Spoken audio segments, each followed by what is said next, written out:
the 419 with Gretchen DeBacker, Matt Killam, and Kevin Mullen.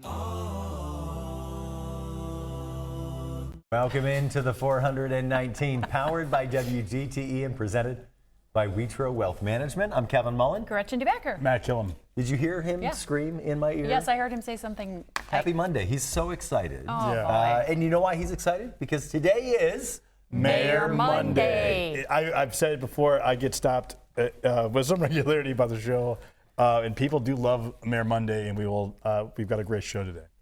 we're going to be visiting Swanton. the village of Swanton, Yep. city of Swanton. Village of Swanton right now. Okay. But I'm sure the mayor has got a lot to talk about.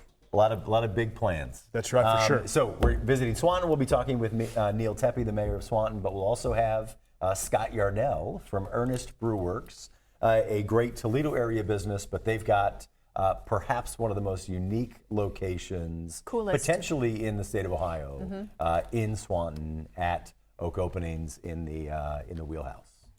Agreed. Can I ask,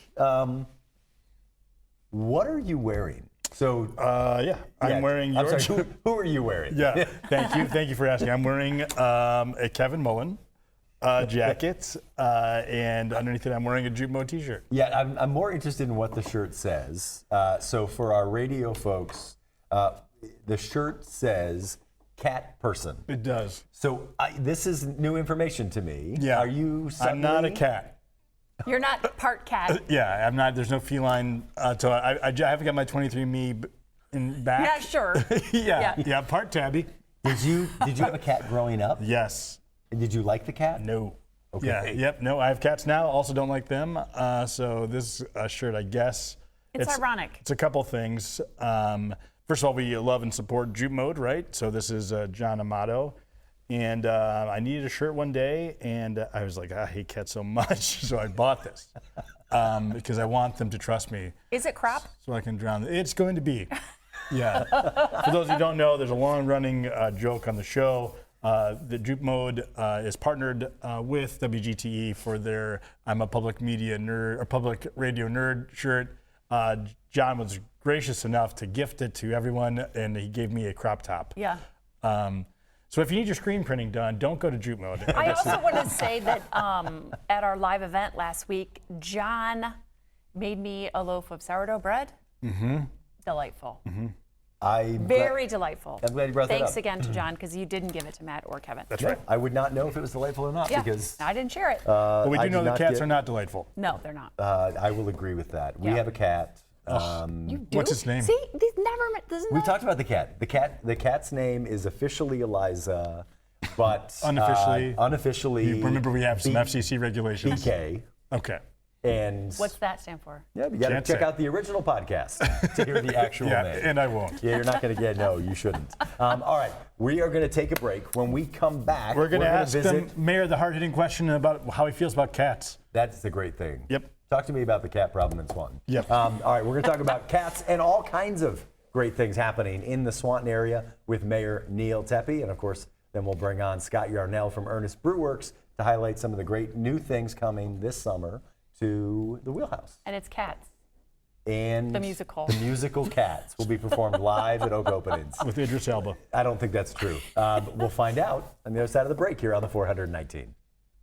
Support for the 419 comes from Witro Wealth Management, where we understand that your financial path is personal. Advisory services are offered through Capital Investment Advisory Services, LLC. Securities offered through Capital Investment Group, Inc. Member FINRA and SIPC. More information at WitroAdvisors.com. The 419, powered by WGTE, is made possible in part by supporters like you. Thank you. WGTE Public Media's Educational Services Department provides outstanding programs, services, and resources to enhance learning outcomes for students, educators, and learners of all ages. WGTE's Educational Services Department teaches parents, caregivers, and educators how to utilize educational media, children's literature, and engaging activities to help prepare young children for a happy, healthy, and bright future.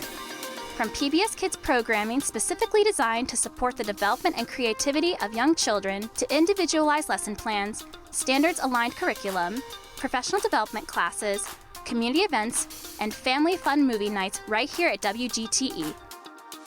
Our Educational Services Department shares the tools you need for you and your little ones to feel like you belong. WGTE Public Media, where you belong. Welcome back into the 419. It's a Mayor Monday edition, and we're taking a trip to Swanton, Ohio, with Mayor Neil Toeppe. Mayor, thank you for being here. Well, you're welcome. Thanks Glad for to be coming here. in. The question of the day: are you a cat person? We love cats. We love cats to be taken care of. Yes.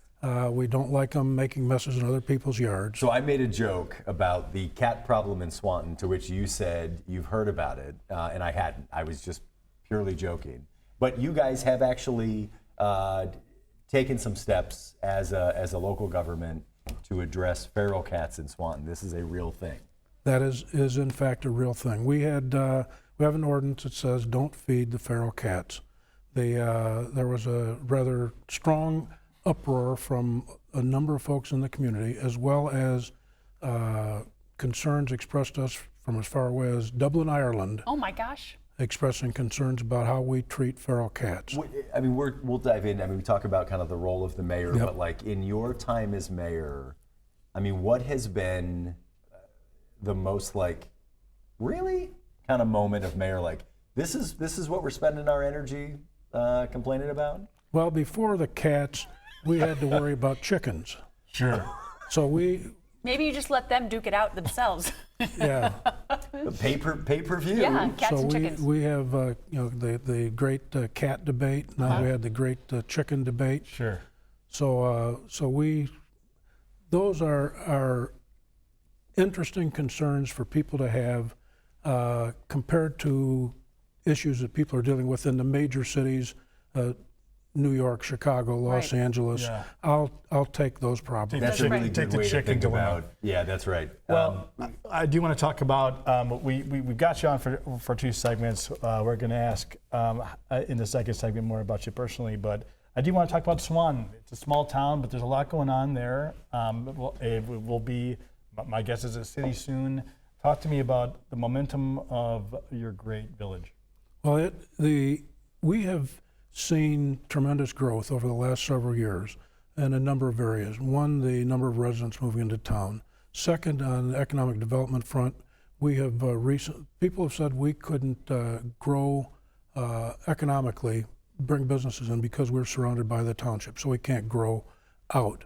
But over the last few years, we've had some folks with getting out of the farming business that have come to the village and said, we would like to annex into the village so that we can develop this land, this property industrially. So we have, in the last year, have been approached by one large family that has annexed in just under 200 acres of land into the village, which increases the land mass of the village by 10%. So that gives us tremendous opportunity for growth. Can you tell us what the geographic markers are for the village of Swanton? We, if you head west out of Toledo, Valleywood Golf Club is at the eastern end of the village, and then you go out about 5 miles to the west from there, out Airport Highway, and then we extend over to roughly to the Metro Parks, Oak Openings Preserve. What a dump. Yeah, we have problems with those folks. Yeah, So sure. we just met with the Metro Parks last Thursday. Yes, sir. To talk about an economic development opportunity. So they were very, very welcoming to that idea. And then to the east, or to the north, roughly Central Avenue. Okay. So we use the term, town, village, city, regularly on our Mayor Monday episodes as we're talking about different communities around Northwest Ohio. But can I ask, what is the difference between town, village, city? I know that the village is less than 5,000 people. So we are less than 5,000 people. We are incorporated, so we're a municipality. Then you have townships that that do not have, are not regulated the same way villages and cities are. So cities are greater than 5,000 people. Typically, townships, interestingly, overlap into the villages. So people within a village typically are also residents of a township. So it's like the city-county sort of relationship in the village-township relationship? Yes. Okay. So speaking of the residents, I think one of, and this isn't by any means to sound condescending, one of the charming backbones of a village is local businesses. I won't call them small because since they are the backbone, there's nothing small about the economics of that. Talking about Swanton sort of local businesses and the people that own them. Well, interestingly, if you see a lot of small towns, villages, have over the years have seen their small businesses disappear. That's right. You see a lot of towns with empty storefronts because with the growth of large shopping centers, shopping malls, and the advances in transportation. Every family has 2 cars. Kids have a car. So access to transportation extends the range of people to go shop and visit and so forth. That then tends to dry up a lot of the local businesses. Swanton has been very fortunate. There's been before being mayor, I was head of the Chamber of Commerce for about 20 years. Oh. So during that time, we saw our Main Street grow. So we have now got a robust Main Street, many small, 100, 200 small businesses in the Swanton area. Clearly, those businesses support not only providing services to residents, but they are the ones that provide support to local schools, That's to right. Teams, to every local community event. They provide that without any particular recognition. They do that because they are part of the community. That's right. And when you're dealing with a small business, you're dealing with the owner of that business, so they want to make sure that you're happy. Talk to me a little bit, I guess it's a nice dovetail to that, talking about the quality of life in the community that you serve and have served for 20 plus years, but more than that. The quality of life in Swanton, we talked a little bit before the show or joked about nice to have cat problems as opposed to big city problems. And too often I think we talk about the comparative state of our region to larger ones. We don't talk about the benefits or the highlights of it. Tell me about the quality of life at the Village of Swanton.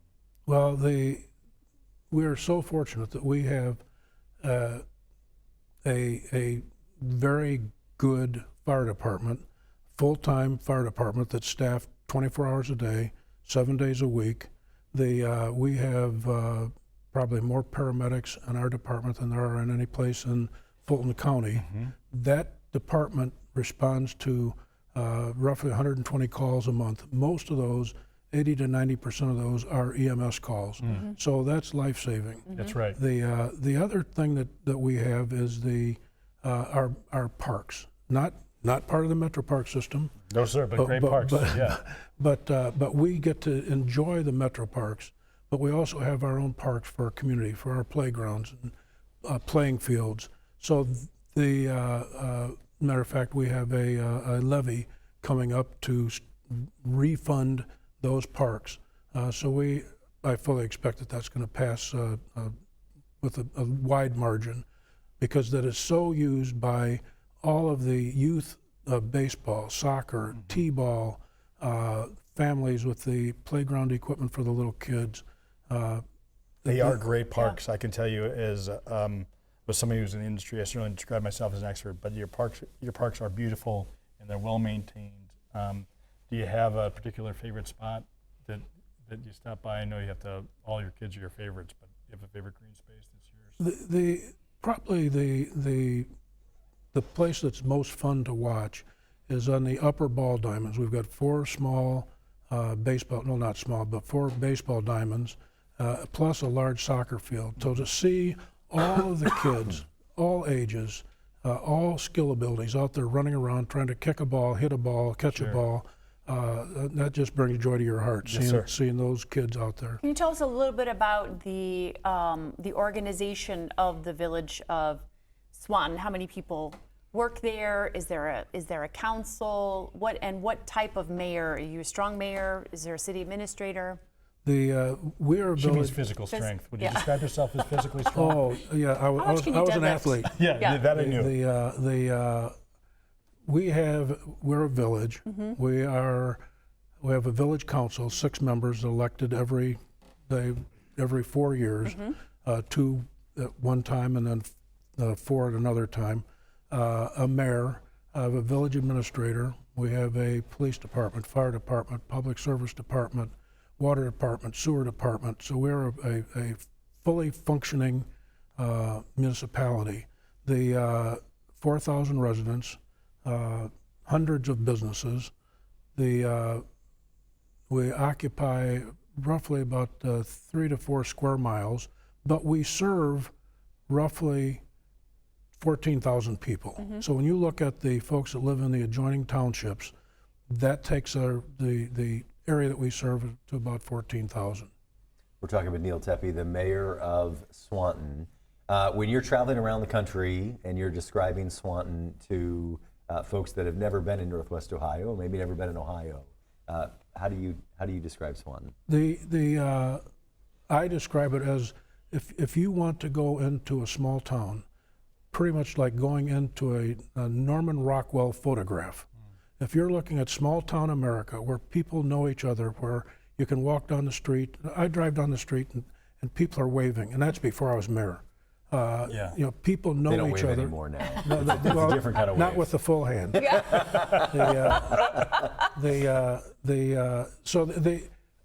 I will tell you, when my sister and brother-in-law stopped by years ago to visit from Boston, and I was able to take my little nephew over to the fire department where he could climb up in a fire truck. When my sister and brother-in-law, when we drove through Swanton in the evening, about 8 o'clock, just getting towards dusk, and they saw kids walking up and down the street without parents, and they said, this does not happen in Boston. So when you look Not in at Southie, seems like a pretty welcoming place.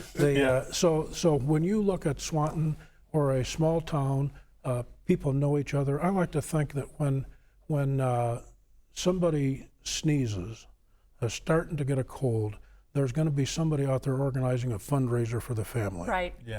So- Tell us a little bit about your path to becoming mayor. You said that you used to work for the Chamber of Commerce. How long have you been the mayor of Swanton? I'm in my 7th year. Okay. Before that, I was the head of the Chamber of Commerce. Before that, my professional life was I worked for AT&T. I was a manager there, retired there after 30 years. Then I had my own consulting business, worked for some other folks. My wife tells me now that I'm a failure at retirement. Sure. She's kind of right. We had a condo over on Maui for a number of years. I spent the winter over there and the summer over here with my consulting business. Then I was told we sold our condo because our second grandson had just been born. So we said, well, it's time to be back home. At that time, was golfing with the local pastor and his wife in a chamber golf outing, and they said, you're not doing anything right now, and the chamber is going to be looking for an executive director. So I told them I'd do that for a year or two. That lasted 21 years. Oh my gosh. Another reason to hate golf. So, that's kind of a summary. So I've had extensive experience in the private sector and a Fortune 100 company managing and operations. I know we're going to get to this a little bit more in the second segment, but I am interested to your point, and maybe you're such a perfect example for this. Transitioning from private to public in this way is a big transition. I don't just mean the work or the functionality or providing processes that maybe weren't there in the public sector, but you're now stopped at grocery stores. You're now waving to people in public. I know we were joking about that, but it's a vastly different day-to-day for you, and presumably for your family as well. I mean, you're answering questions, listening, right, which I know you to be. You and I have shared the same space for almost a decade to your point. Was that a conversation had around the dining room table? How was it a knee-jerk reaction saying, I need to do this? Talk to me about that conversation. Well, the process was with the Chamber of Commerce, I saw that we needed to grow. And the cost of everything goes up. In Yes, your sir. household, That's right. cost of government, nothing is static. And inside the village, from the Chamber of Commerce perspective, I saw we needed to grow. Otherwise, the only way that you're going to raise money for the village to operate, provide the services, was on the back of the residents, the taxpayers. So we needed to bring more businesses into town to help grow that economy. I didn't see it moving fast enough, so I thought, well, I had thoughts on economic development. I thought that it needed to be a priority. So over the years, my wife has told me, don't get involved in politics. Don't get on village council. Don't. Always listening to my wife. Yes, clearly. I went down and got my petition for mayor. Came home with a petition did she for sign mayor, and told her that I had got the petition for mayor. She just rolled her eyes. Like, I was attacked and given this, right? You were It was a feral cat that That's hit you right. down. So since then, though, she has been a big supporter. Yes, sir. And overall, I will tell you, people just generally, and I don't care what size town it is, want to know what's happening, why it's happening, and be informed. That's right. For example, if somebody has a problem with their street or with their drainage or whatever, as long as we can go back to them, I ask our public service people, when people call with a problem, get back to them, tell them what we're going to be doing to fix it, get back to them, tell them that we fixed it, so they can establish a positive reference point as to what we're doing. Yep. We're talking with Neil Toeppe, the mayor of the village of Swanton, here on a Mayor Monday on the 419. We're going to take a break. When we come back, we'll dive into more of his personal life, and I want to hear more of that story, of that journey to mayor. I'm always trying to sell my wife on crazy ideas, so I want to know what sales pitch you used that worked. We'll be right back on the 419. To me, community means connecting to others. I'm Donnie Miller, and welcome to The Point. I love CBS Kids! We're a community committed to education. Discover new ideas, dive into exciting subjects, and engage with the world around you. I would send them personally a t-shirt. Crime doesn't pay in the old West End, pass it on. That's how we cleaned up the neighborhood. Vision loss for people is not the end. It's a story. It's the next chapter. WGTE Public Media invites you to Get Out and Play Day. Monday through Friday, it's the 419 powered by WGTE. With Matt Killam, Gretchen DeBacker, I'm Kevin Mullen. What can people expect on the show? It's going to be an hour, a reminder of why this is a great place to live, work, and play. WGTE, where you come to watch, listen, and learn.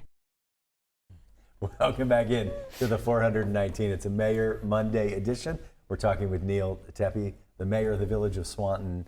Right before the break, you had mentioned the story of sort of bringing home the petition to run for mayor, the thing that your wife had told you never to do. Do you remember? Did you just like leave it on the kitchen table and hope she'd discover it on her own, or how did you bathroom door? How did you bridge that conversation? I came home and I said, "You're going to really be pleased." Yes. Yeah. And she wasn't. Yeah. But no, I come home every day and say the same thing. Yeah. Tell us a little bit about your family. You mentioned you have grandchildren. Tell us about your children and grandchildren. We have one son. He's in his mid-50s. Two grandsons. They're both in their mid to late 20s. We were fortunate enough to have them live next door to us. You're kidding me. How wonderful. For years.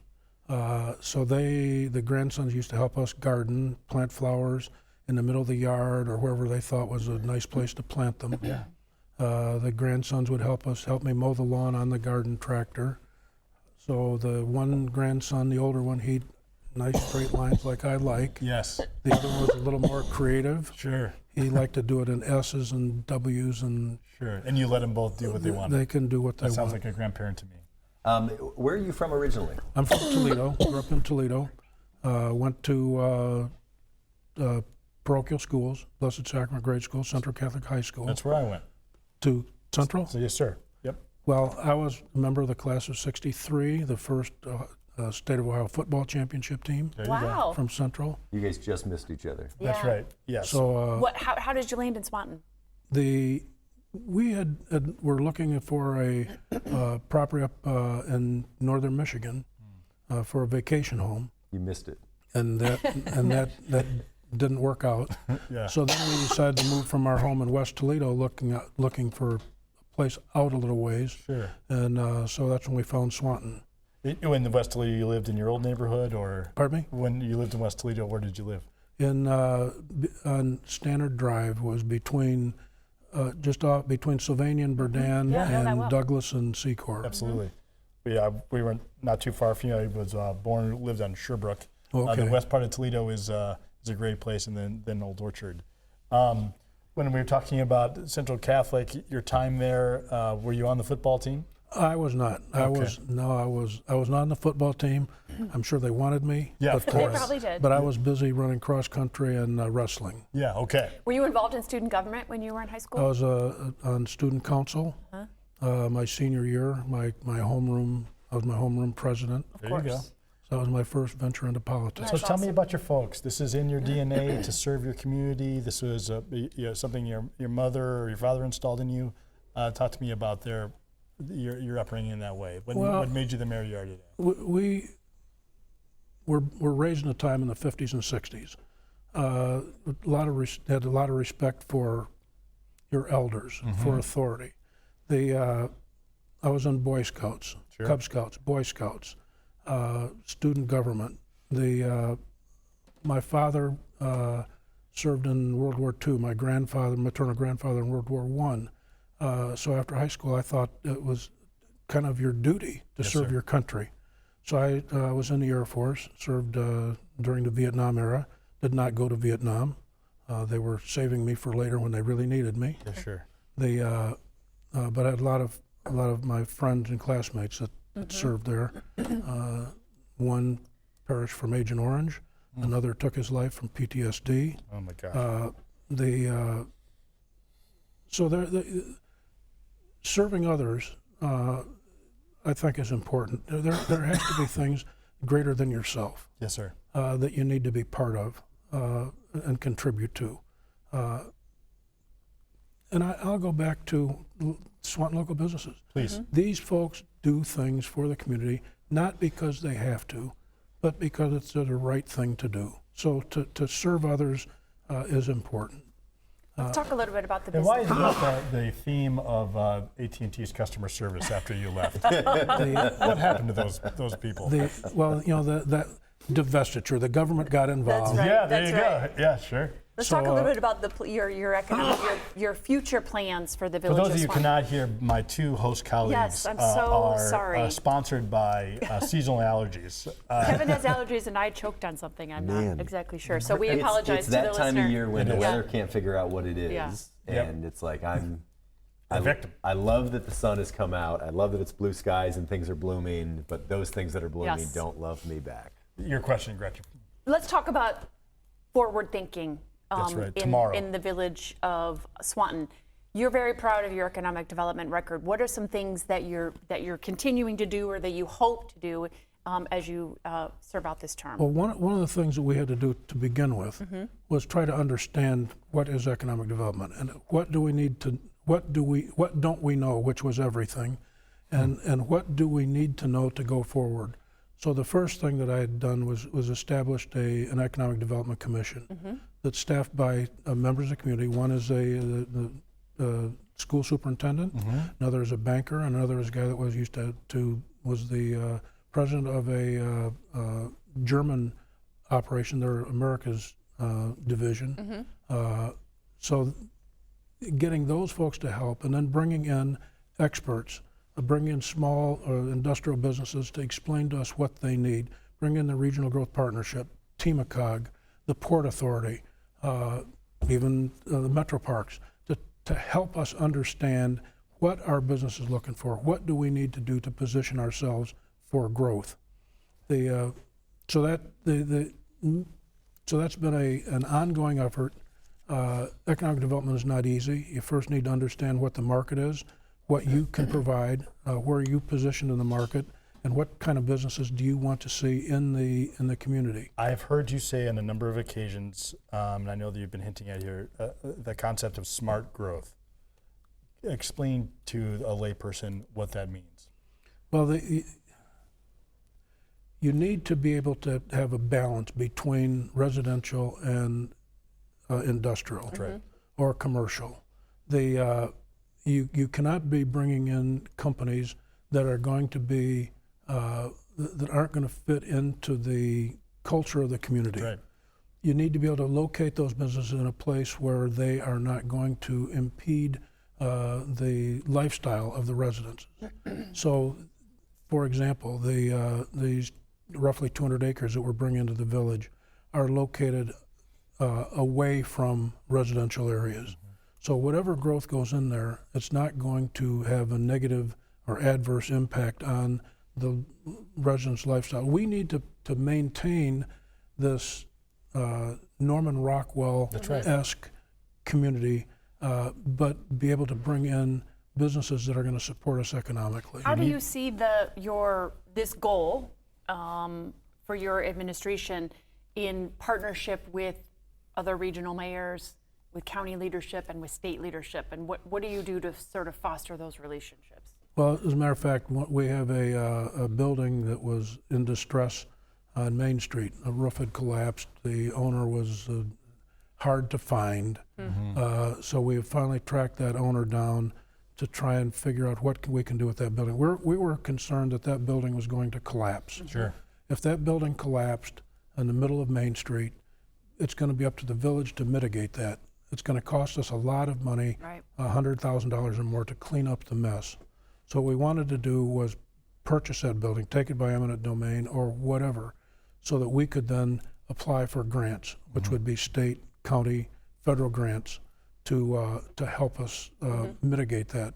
So we now have taken ownership of that building. We're working with the county on that portion. On the federal government, we had a major fire that destroyed our municipal building. So we had to relocate our police department within minutes. That's right. The administrative building, the entire staff had to be relocated within a couple days. And if you When think was that fire? Roughly January 27th. Oh, wow. So that fire occurred, and now we have to how do you deal with that? Right. I got a call from Senator Marino's office saying, how can they help? So when we look at help from our state, local, county, federal partners, they are there generally for us. So if we take possession of this building, which we have, it's now in our name, now we can apply for grants to mitigate those problems. We're talking with Neil Toeppe, the mayor of Swanton. We're going to dive into a fun segment here in a minute, but I'm curious, you're in year 7 of serving as the mayor. What's your plans, goals for the remainder of this term, and are you planning on going after another one? Well, the remainder of this term, first we got to deal with the cats. Yes. That's right. Second is and we're hearing now from we heard from folks from a cat support group in Bethesda, Maryland, that sent us a bunch of stuff that thanked us for the effort that we're doing. I got a call from the mayor of Tiffin saying they have a problem there, and can they use us as a model to how do they address their problems. But going forward, the issue is really more focus on economic development. We've worked on 2 projects for over 3 years. One of them is not going to make it. One of them has made it. So economic development is a slow growth process and a deliberate process. We did initially, or just now, finally approve a CRA, community reinvestment area, so that we can support future growth. Awesome. All right, it's now time for Gretchen's Wacky Quiz. You're so excited about it, Matt. Quiz.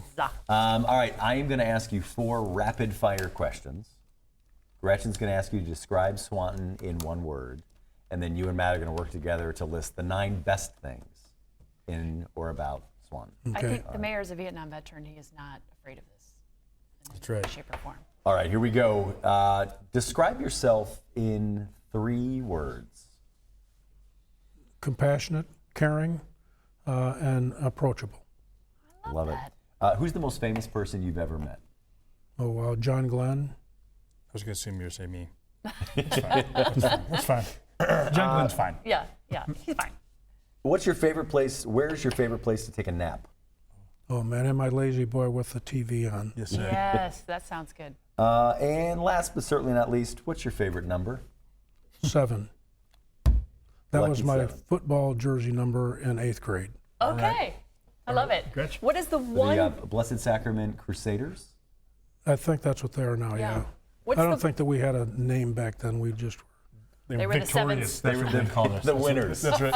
full of BS. Yes, yeah, sure. What's the one word you would use to describe the village of Swanton? Friendly. Agreed. All right, sir. You and I for your 9 favorite things about Swanton or the region. Fire away. Oh, the villages, parks, Villages, parks. villages Absolutely. library, where I also was the president of the 100%. library board. The school system. Schools, What's the mascot of Swanton? The Bulldog. Crusaders. The Bulldog. Yeah. Favorite things. Where's your favorite place to eat? Favorite place to eat? Wow. There are so many favorite okay. places to eat in Swanton. Give me 3. Probably a Dietz Diner. Yes. Mail Pouch. Yeah, of course. Best tater tots in the state. And Coe's. All right. We got 2 left. What's your wife's name? Eileen. Eileen. And what's your son's name? Joe. Did I get them both right? You got Yes, them sir. both right. That's the list. Great job. Nailed it. Neil, thank you so much. If you could wave a magic wand and make anything happen for the village of Swanton, what would you use that wish for? What would you use that power for? Wow. Growth. Done. All right. Thank you So so nice much. to meet you. Thank you. Thank you. Real quick, we got a minute. If somebody's going to spend a day in Swanton, right? I'm coming in from out of town. I'm going to spend the day in Swanton. What are the things that I must do while I'm there? Well, Where am I eating? Where am I playing? You can, you'd start the day on a weekend at the parks watching the kids play ball. Yep. Go to one of the restaurants for lunch, and then stop by Benfield Wines Winery on Main Street for some Libations. food and entertainment. Yes. Done. I mean, Sounds like a good day. Wine is grapes, or it's Yeah. made from grapes. Yeah. It's right. basically a fruit salad. That's right. That's Kevin's science portion of the show. That's right. That's what I do. Neil, thank you so much Yes, for joining thanks us. for being here. Thanks We're for going to being take a break. When we come back, we'll be joined by Scot Yarnell with Ernest Brewworks, talking about, amongst other things, the brewery that they've got, the bar they've got out at Oak Openings Metro Park, the Wheelhouse. We'll be right back on the 419.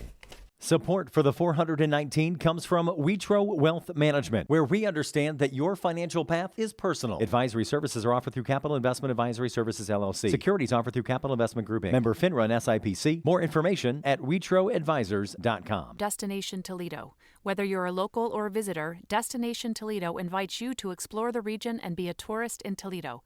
Find events, dining, and things to do at visittoledo.org. WorkSpring. HR issues and employee well-being go hand in hand. WorkSpring supports employers through compliance, training, and wellness because healthy workplaces don't happen by accidents. Learn more at workspring.org. Toledo Refining Company, a subsidiary of PDF Energy. Toledo Refining Company is a supplier of fuels that keep our region moving. Located in Oregon, Ohio, the refinery processes crude oil into gasoline, diesel, jet fuel, and other petroleum products. And Tarda, celebrating its 55th year of connecting Northwest Ohioans to their community. More information at tarda.com. Welcome back into the 419, powered by WGTE. We're spending the day in Swanton, and if you're going to do that, a good place to stop by would be Oak Openings Metro Park. And you might want to grab a beer at Ernest Brewworks at the Wheelhouse. We're joined now by the owner of Ernest Brewworks, Scot Yarnell. Scott, thanks for being here. Yeah, thanks for inviting me. I dressed up for this. You really did. Yes. If you, how would you describe, or what is Ernest Brewworks? Ernest Brewworks is a locally owned brewery. I own it. We make a lot of creative beers. We've been around, this is our 10th year. I was going to ask. Yes. Yeah. We started 2 miles down the road where Bern and Detroit come together. Then we opened up downtown, then Westgate. It was just across from Cricket West over there. And then the greatest one we just opened was last year in the end of July is at the Metro Parks. It's known as the Wheelhouse because they have active mountain bike trails. People come from all around to ride those mountain bike trails. It's pretty incredible. I'll pull in the parking lot and I think, boy, we're really doing some good business today. Because there's a lot of cars there, and I'll go inside and there's like nobody hardly there because they're all on the trails. But you're also sort of at the head or the top of where the Treehouse Village is, right? Yes, yeah. So it's a nice place for people that are enjoying either one of those amenities at the Metro Park. Yeah, the Treehouse Village is really interesting there. I think there's 5 actual tree houses you can rent. Then they have these platforms where you can put a tent and a hammock and stuff. But I think we get almost 100% of the people that go to the tree houses end up in the Wheelhouse getting we have coffee service, we have lemonade, we also have beer. But I guess you check in, you're required to bring your own linens, you make your bed, and then you're like, well, I guess we got 12 hours to kill. But so let's go get a coffee. Yeah, and if they didn't bring their mountain bikes, you can walk the trails. There's the Swanton water reservoirs right there, and there's a nice trail. It's a 2-mile trail to walk, and I often do that if I'm not riding my bike out there. What made you want to have another location? You already have 3. You What made you want to have the first location? Yeah, that's I mean, good. what started the origin story of Ernest? That had to do with the governor. Governor Kasich at the time signed a set of regulations and that made it so much easier to open a brewery. This was back in 2013. They pretty much follow the regulations they have in Michigan. Michigan's got a way better beer culture than Ohio. At the time, Ohio had about 80 breweries, and we have over 400 now. And it had to all do with making it easier to open a brewery. Me and my business partner, Keith Snyder, at the time, we had full-time jobs. We're, I guess, relatively happy working our jobs. But Scott, what did you do before this? I dabbled in X-ray repair for ProMedica. Gotcha. Yeah. Nothing like what I'm doing now. Yeah, no kidding. Yeah. My business partner at the time, I since bought him out last year, but he was a patent attorney. So this was a big departure. We both quit our jobs right away and just dove right in. Were you a home brewer before this? Yeah. I started back in the early 90s, so like 30 years ago. How are you still married to Alex after all of this time and all of your home brewing nonsense? Well, she did drink some beer when we first met, like 20 years ago, but she's getting away from beer now. And basically, she doesn't mind if I'm not home. I'm not home that much. So, yes. Talk to us about building out a menu or kind of selecting varieties. What is the research process behind the variety of beers that somebody would find at Ernest? And what does your liver look like today? It's probably better than it has been. But no, I know what Kevin's getting at. When I was a home brewer, some of these recipes did carry over. Like Honey Buzz is a homebrew legacy recipe. I had that one for a while. Smokewood is another one. Chipotle smoked robust porter. But Keith and I, neither one of us had like an everyman's beer, a beer on this end of the spectrum. So we brewed Easy. We still have it. It's almost the #1 seller every week. It's beer flavored beer. It doesn't have a lot of hops. It doesn't have anything in it. And more people are going towards lower alcohol. Easy and on the spectrum. Any thoughts? I think that's accurate. They named that beer after me. It's a good beer. Talk to me about. One of my favorite local craft beers is Crunchy Hippie. Yes. Talk to me about the origin and the name. Crunchy Hippie. Crunchy Hippie is interesting that it was named first. It was after Ernest opened. We didn't have that one going in my portfolio when we opened Ernest. But I was riding my bike along River Road, and the name Crunchy Hippie just bam hit me. I didn't know what to do with it. I didn't know what a Crunchy Hippie beer was. Eventually, we brewed it, and I looked it up because this is our anniversary time, so I wanted to see what the history was. It was our 13th beer we brewed. We brewed it in January of 2017, and it's really a wacky recipe. It doesn't make much sense. I would never create it now. It worked. We've modified it since then, and for our 10th year, I'm going to brew the original batch, and it's going to be pretty crazy. I'm fascinated. I think Kevin asked a little bit of the entry-level question, but you just talked about modifying a recipe. I mean, I am, in my old life, I'm familiar with what a palate means in the everyday sense, but you are now a commercial palate to some degree.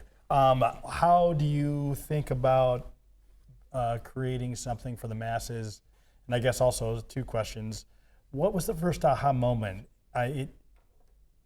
So I guess the first one, how do you think about creating beer for the masses? I don't really know much about the chef world, except for, I watch The Bear and some of those chef shows where they're yelling at each other a lot. So you're an expert. Yeah, exactly. I am now, just like anybody else watching this reality TV. But when I create a recipe, I create it with a flavor in mind. I create it with what am I going to sense from it. Then I go and build it from the different components. I know how to build a beer. Usually nothing starts from scratch. I suppose it's this way with chefs. They're trying to, they got a sauce in mind they want to do. They already got a sauce that's kind of close. They just change it around. And I got some base beers. And there's also certain techniques that I bring to it as a craft brewer. If you followed me, which means you were hanging out with me in my garage 30 years ago, you'll see some of these things carry over, some of my philosophies. I like beers to be a little more crisp.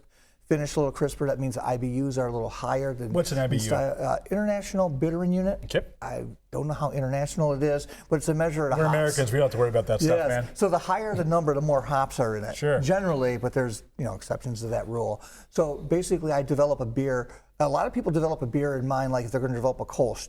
They research what is a traditional Kolsch and all that. I research what is my version of a Kolsch going to be. Then I look back traditionally. I don't throw out all tradition, but I really make the beer my own. And then to get to my consumer taste, I figure, okay, is anybody else going to like this besides me? Sure. And I have made changes because I think my customer base will want a little change to it. One of Matt's kind of default questions, I'm going to steal it from him, is like when you're designing a beer, who's that person? So you said you're not designing for you, but who is that person you're designing for?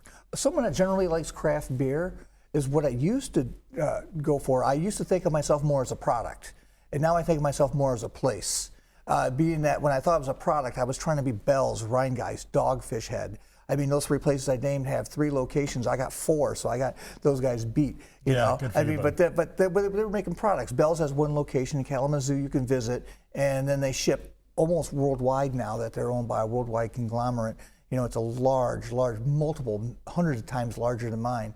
And I used to think that was my trajectory when Ohio only had 80 breweries, and we only had now we got over 400. It just grew so fast. I figured I got to figure out and pivot. So I pivoted to being a place. So now when I develop a beer, I'm actually in talking to my customers, seeing what they like, what they want to drink. So now I'm creating beers for people who want to drink in my tap rooms, which is different than if you're going to, like, say, Harvest, and you're looking at all those beers they have for sale. What do you want that's interesting? I used to try to brew stuff that you would pick off a shelf that's interesting. So that's Scott and I talked a long time ago about being the first person in Wheelhouse. At that time, you were focusing. Oh, we did talk. Yeah. I mean, you were my first stop, actually. Yeah. And you were talking about wanting to be on the shelf. Yeah. Right. Both things are great, and I do think having a tap room and being present is more your style, right? So I think it is not just marketing material. Ernest is a great product as a result of listening and experimenting and caring. But that dovetails into my next question. Do you have an aha moment? Meaning, I know that you run a small to mid-sized business, so payroll and all these things and the growing cost of always is a concern. But was there a moment that you were sitting on Detroit and Bern and the place was full and people are enjoying it, where you sold your first case that was like, this is going to work? It was almost from day one. There were hardly any breweries. The craft was growing in this country. So when we opened in the late fall of 2016, I'm telling you, there was a pent-up demand. People were coming right away. It was very exciting. It was the aha moment. But it happened while I was washing glasses and serving customers. We didn't quite ramp staff up at that. Yeah, but no, I do remember even that night thinking, wow, this is working. Because I'm always, even today, I'm still paranoid that when I create an event or something, it's like, no one's going to come. I understand. And then it starts at 5, no one's there, and it's like, oh, this is a loser. And then by 7 o'clock, we're packed. I'm like, okay. The park system, opening even parks, if you can imagine it. Everyone struggles. When you're go ahead. So the business has inevitably changed since you first opened. Oh, it has. I mean, you mentioned, kind of that aha moment happening while you're probably in the back washing dishes. Yeah. I'm sure there's still some of that you have to do today, but how has the team changed? How has the business changed over the last decade? Well, Keith and I homebrewed together. We found out that we lived just a few blocks from each other here in South Toledo. And then, of course, once the governor changed those laws, we could open a brewery. So then I had a business partner. We brewed all the beer. We only had 3 fermenting vessels. Now we have 11. And out of the 11, 6 of them are triple batched. So our capacity is much, much larger than we started. We started hiring guys to work in the back. We hired some more people up front. We changed the ways we manage things. We actually got some software, 7 shifts to do our scheduling, which was a lot better than writing everybody's name on a piece of paper. It did take a picture of it and send it to everybody. Yeah. I bought my partner out last year, so now Keith and I got along well, but when you got one idea and you got two people, I mean, you can only do one thing with it, you know. Right. Sure. So we would go back and forth, and it's just, I like running it by myself now. I'm still catching myself saying, we do this and we do that, and I say, well, that's only me. I always like to think that there was a little bit of room if something went wrong. I could like, it wasn't. That's how I run the show. Yeah, right. Exactly. Tell us a little bit how you got into the retail side of it. So are you canning your own beverages, and you're in retail stores around the region. That had to be an entirely different type of learning process and operation. Yeah, we signed with Heidelberg in 2018, late 2018. So it was after we were in business for a full year and a half. And Heidelberg's been pretty good with us. They placed our product. We signed for the whole state. Heidelberg's got like 10 warehouses, but we predominantly work with the one here that's in Perrysburg, and it's for the 14 Northwest Ohio counties. They got us into grocery stores. Kroger, we're in some of those. We're in Chiefs markets. We're in all the independents. We're still really strong with independents. It's hard for us to get in the chains fully, but like a place like Harvest supports us, Pawkin supports us really well. How does the sales of the canned beverages in the retail stores and in your actual breweries or the tap rooms affect each other? Do you see the same types of beers being sold in both places, or is it different? Or does one tell you that the other one's gonna change? In the tap rooms, I sell beers that are more craft. Which is not Crunchy Hippie. Crunchy Hippie is a brown ale, but it's done in a manner where everyone can drink it. If you like beer, this beer is not that offensive, it's not that strong, and that's the general public. That's the one that sells the best in retail. In my tap rooms, it's whatever's newest. I got a customer base of regulars that come in. I describe a regular as 3 times a month. You come in, and about once a month, which is next Tuesday, we're brewing or canning a new beer, Hello Beers, hibiscus beer. A lot like what you're wearing there, Gretchen, hibiscus. So you could wear that with my beer. So that's new, and my customers know it.